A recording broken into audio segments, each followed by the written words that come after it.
tous les jours, c'est la joie d'un chrétien. Il faut laisser la mort. Et même si tu ne savais pas que tu vas te tuer.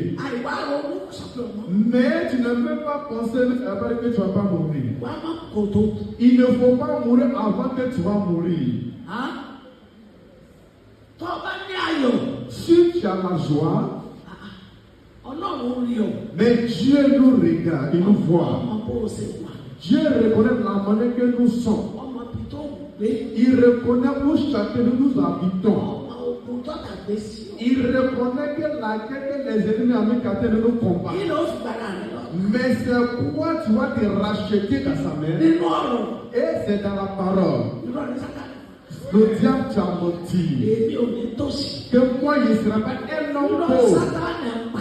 Satan, tu es un menteur. Moi je ne suis pas prêt pour la mort. Que c'est moi je veux manger les galets de mon ennemi. On n'a qu'à se donner la joie. On n'a qu'à se donner la joie. Mais si tu es chez toi à domicile, il faut te donner la joie. Mais si tu es dans la vie, il faut toujours dans la joie. Mais si tu es dans la cuisine, il faut te donner la joie. Mais si tu es au marché où tu as besoin de voir, la joie n'est pas remplie dans ton cœur. Mais si la mêlée a fait de toucher ton ennemi, il fait dans la joie. Dans toute la voie, on est toujours dans la joie. Et ça sera toujours avec nous. Que la joie sera pour chacun de nous.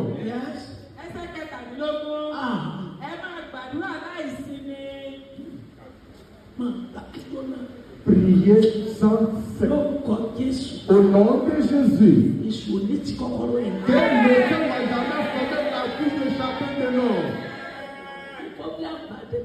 Mais s'il y a un problème qui arrive à d'autres personnes, et en ce moment, elle va commencer à pleurer, il va commencer à pleurer.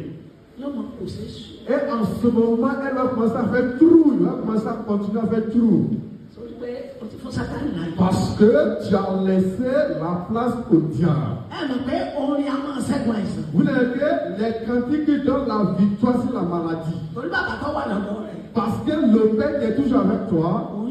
Il t'attend de le glorifier. Il va dire à la maladie, sors dehors. Que lui c'est mon temps.